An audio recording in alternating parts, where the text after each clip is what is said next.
ವಿಶೇಷವಾದ ಉತ್ಸವ ಅಂತ ಹೇಳ್ಬೋದು. ಅದೇ ರೀತಿ ಲಕ್ಕುಂಡಿಯಲ್ಲಿ ಉತ್ಸವ ಗದಗ ಅಂತ ಹೇಳ್ಬೋದು. ಗದಗ ಜಿಲ್ಲೆಯಲ್ಲಿ ಲಕ್ಕುಂಡಿ ಅಂತ ಹೇಳ್ತೀವಿ. ಇದು ಪ್ರಸಿದ್ಧ ಸ್ಥಳ ಅಂತ ಹೇಳ್ಬೋದು. ಇತ್ತೀಚಿನ ದಿನದಲ್ಲಿ ಅಲ್ಲಿ ಭೂಮಿಯನ್ನು ಅಥವಾ ಬುನಾದಿ ಅಂದರೆ ಮನೆಯ ಬುನಾದಿಯನ್ನು ತೆಗೆಯುವಾಗ ಅಲ್ಲಿ ವಿಶೇಷವಾಗಿ ಬಂಗಾರದ ಒಂದು ನಿಧಿಯನ್ನೇ ಸಿಕ್ಕಿತ್ತು ಸ್ನೇಹಿತರೆ. ಅದಕ್ಕಾಗಿ ಈ ಸ್ಥಳ ಪ್ರಚಲಿತದಲ್ಲಿದೆ ಅಂತ ಹೇಳ್ಬೋದು. ಅದೇ ರೀತಿ ಪುರಂದರ ಉತ್ಸವ ಅಂತ ಹೇಳ್ತೀವಿ. ಈ ಪುರಂದರ ಉತ್ಸವ ಬಳ್ಳಾರಿ ಜಿಲ್ಲೆಯಲ್ಲಿ ಕಂಡುಬರುತ್ತದೆ.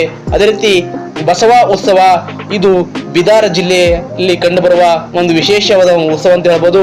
ಅದೇ ರೀತಿ ದಸರಾ ಉತ್ಸವ ಇದು ಕರ್ನಾಟಕದ ಅಥವಾ ಕನ್ನಡಿಗರ ಮನೆಯ ಹಬ್ಬ ಅಂತ ಹೇಳಬಹುದು.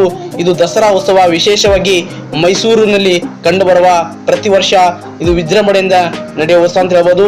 ಈ ಮೈಸೂರು ಉತ್ಸವವು ರಾಜ್ಯ ಒಡೆಯರು 1610ರಲ್ಲಿ ಇದನ್ನು ಜಾರಿಗೆ ತಂದಿರ್ತಾರೆ. ಅದೇ ರೀತಿ ಕಂಬಳ ಉತ್ಸವ ಇದು ಮಂಗಳೂರಿನಲ್ಲಿ ಕಂಡುಬರುವ ಒಂದು ವಿಶೇಷ ಉತ್ಸವ ಅಂತ ಹೇಳ್ಬೋದು ಸ್ನೇಹಿತರೆ. ಈ ಉತ್ಸವದಲ್ಲಿ ಎಮ್ಮೆಗಳು ಕಂಬಳ ಉತ್ಸವದಲ್ಲಿ ಪಾಲ್ಗೊಂಡಿರ್ತವ. ಅದೇ ರೀತಿ ಸಿರಿಧಾನ್ಯಗಳ ಉತ್ಸವ ಬೆಂಗಳೂರಿನಲ್ಲಿ ಕಂಡುಬರುವ ಒಂದು ಉತ್ಸವ ಅಂತ ಹೇಳ್ಬೋದು. ಹಳೆಗನ್ನಡ ಸಾಹಿತ್ಯ ಉತ್ಸವ ಶ್ರವಣ ಬೆಳಗೊಳದಲ್ಲಿ ಕಂಡುಬರುವ ಒಂದು ವಿಶೇಷ ಉತ್ಸವ ಅಂತ ಹೇಳ್ಬೋದು. ಹೊಯ್ಸಳ ಉತ್ಸವ ಇದು ಹಾಸನ ಜಿಲ್ಲೆಯಲ್ಲಿ ಕಂಡುಬರುವ ಪ್ರಮುಖ ಉತ್ಸವಗಳಾಗಿವೆ ಅಂತ ಹೇಳ್ಬೋದು ಸ್ನೇಹಿತರೆ. ನಿಮಗೆ ಇಷ್ಟ ಆದರೆ ಲೈಕ್ ಮಾಡಿ ಮತ್ತು ಸಬ್ಸ್ಕ್ರೈಬ್ ಮಾಡಿ. ನಿಮ್ಮ ಸ್ನೇಹಿತ